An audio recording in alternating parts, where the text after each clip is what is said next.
Welcome to माना video. I am चैप्टर वांदे। मैं यहाँ Samara state medical university Russia में 5th ईयर में मैं मेडिकल स्टूडेंट हूँ।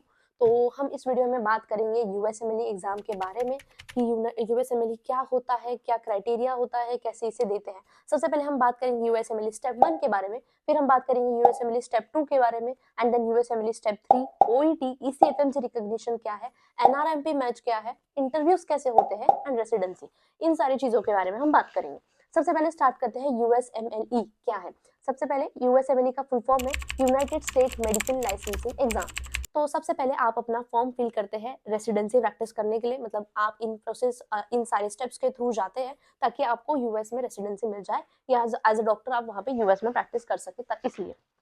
ठीक है, तो सबसे पहले अगर आप यूएसएमएलई के लिए प्लान कर रहे हैं तो मुझे बताइए एंड मुझे मैसेज करिए। मैं आपको कुछ ऐसे टेलीग्राम चैनल के लिंक्स प्रोवाइड करूंगी या कुछ ऐसे स्टडी ग्रुप में आपको मैं ऐड कर दूंगी जहाँ इन सारे एग्जाम्स के लिए, यूएसएमएलई के लिए ग्रुप में पढ़ाई करी जाती है, जहाँ सारा मटेरियल शेयर होता है। ठीक है, तो चलते हैं, स्टार्ट करते हैं टॉपिक। सबसे पहले बहुत लोग नीट क्वालिफाई नहीं किया होगा, तो ये प्लान करते हैं कि नीट क्वालिफाई करने के बाद अगर आप मतलब इंडिया में प्रैक्टिस करते हैं तो उसके लिए आप नीट क्वालिफाई अगर आपने नहीं किया है, उसके बावजूद भी अगर आप यूएसएमएलई देते हैं, उसके बावजूद भी आप इंडिया में as a successful doctor practice कर सकते हैं।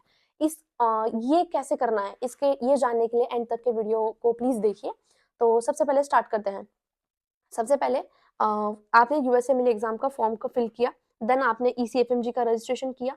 ईसीएफएमजी रजिस्ट्रेशन के लिए आपकी जो यूनिवर्सिटी है, सबसे पहले ईसीएफएमजी रिकॉग्नाइज्ड होनी चाहिए एंड डब्ल्यूएचओ रिकॉग्नाइज्ड होनी चाहिए। ठीक है, ईसीएफएमजी के रजिस्ट्रेशन के लिए आपको फॉर्म नंबर 183 फिल करना होता है। फॉर्म नंबर 183 में आप मेंशन करते हैं, मतलब ये मेंशन करना होता है कि आपने कौन सी यूनिवर्सिटी से अपना एमबीबीएस किया है या कर रहे हैं, एंड कौन सा लैंग्वेज में किया है, एंड इसका जो कॉस्ट है फॉर्म नंबर 183 का हर साल बढ़ते रहता है, तो इसका कॉस्ट हम ऐसे बता नहीं सकते कि क्या होगा। ठीक है, ये हो गया ईसीएफएमजी रजिस्ट्रेशन के लिए। उसके बाद स्टेप 1 में आपको सारे प्री क्लिनिकल सब्जेक्ट्स आते हैं। अगर हम बात करते हैं स्टेप 1 की, तो स्टेप 1 जो है इसके लिए आपको 8 आवर्स का ड्यूरेशन मिलता है, जिसमें आपको 7 आवर्स मिलते हैं, 7 आवर्स 7 ब्लॉक्स। ठीक है, एंड 1 घंटा जो आपका बच रहा है, 8 घंटे का आपको मिल रहे हैं, 7 घंटे का एग्जाम होगा, उसमें से 1 आवर जो आपका बच रहा है उसमें 15 मिनट्स का ओरिएंटेशन है एंड 45 मिनट्स का ब्रेक है।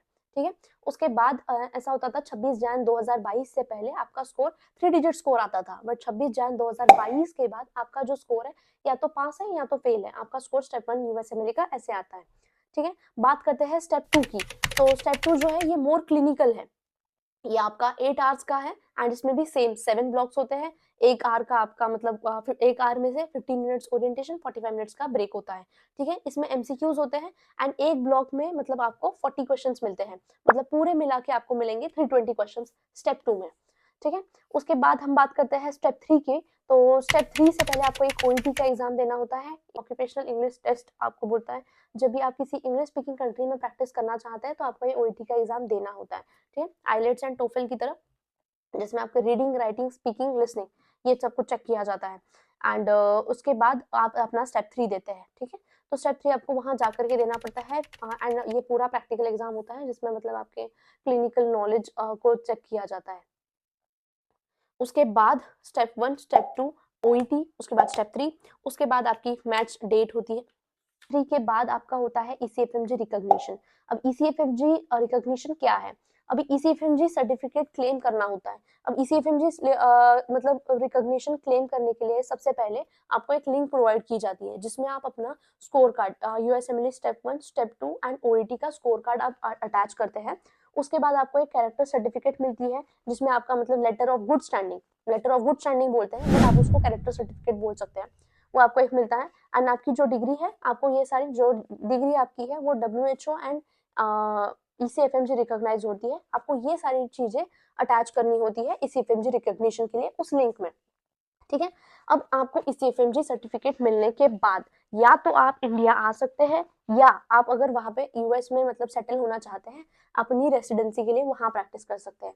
अब हम बात करते हैं, अगर आप इंडिया आना चाहते हैं, ईसीएफएमजी रिकॉग्निशन लेटर मिलने के बाद अगर आप इंडिया आते हैं तो आपको नेक्स्ट का एग्जाम देने की नीड नहीं होगी।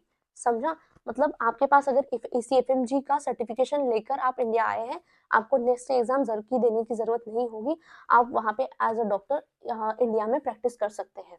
ठीक है। बट अभी हम बात करते हैं, आपके पास ECFMG रजिस्ट्रेशन है एंड आप वहीं पे यूएस में अगर आप सेटल होना चाहते हैं, वहीं आप अगर रेसिडेंसी चाहते हैं तो क्या, उसके बाद आपको NRMP मैच किया जाएगा, ठीक है, आपके स्किल्स के अकॉर्डिंग आपका मैच किया जाएगा। उसके बाद एक इराज एप्लीकेशन होता है, ठीक है, जिसमें आप मतलब अपना एक्सपीरियंस, अपनी इंटर्नशिप एंड ECFMG रजिस्ट्रेशन के बाद इराज एप्लीकेशन में अप्लाई करते हैं। उसके लिए आपको प्रोफेशनल एक्सपीरियंस आपने कहाँ से लिया है, कहाँ आपने प्रैक्टिस किया है, आपने अगर कुछ रिसर्च वर्क किया है, आपके कुछ रिसर्च पेपर पब्लिश हुए हैं, तो आपको वो सारे अपने experience and research letter show करने पड़ते हैं। इसलिए आपको रिसर्च प्रोग्राम को, किसी न किसी रिसर्च प्रोग्राम को आपको ज्वाइन करना चाहिए। एंड उसके बाद आपको मिलता है letter of LOR, letter of recommendation. आपके रिसर्च और इंटर्नशिप के बेसिस पे आपको एक लेटर ऑफ रिकमेंडेशन मिलता है, जो आप वहाँ पे इराज एप्लीकेशन में सब कुछ आप सबमिट करते हैं। उसके बाद होगा आपका इंटरव्यू, ठीक है। तो इराज एप्लीकेशन और को आप मतलब ऐसे मान चलिए कि आपका जैसे अपना लिंक्डइन है ना, वैसे इराज एप्लीकेशन है। यूएस का है तो अच्छी लैंग्वेज में हमसे बोलेंगे इराज एप्लीकेशन CV की तरह होता है, जिसमें आपका सब कुछ लिखा होता है कि आपने अपने मेडिकल प्रोफेशन में कौन सी रिसर्च करी है, आपने कहाँ इंटर्नशिप करी है, आपने कहाँ कहाँ से एक्सपोजर लिया हुआ है, ये सारी चीजें। उसके बाद आपका सिलेक्शन होगा एंड प्रोग्राम होगा, एक रिक्वायर होगा, मतलब CV आपका मैच किया जाएगा। उसके बाद आपका थ्योरी और क्लिनिकल के बेसिस पे 5 से 7 इंटरव्यू होंगे 4 to 5 आवर्स का, ठीक है।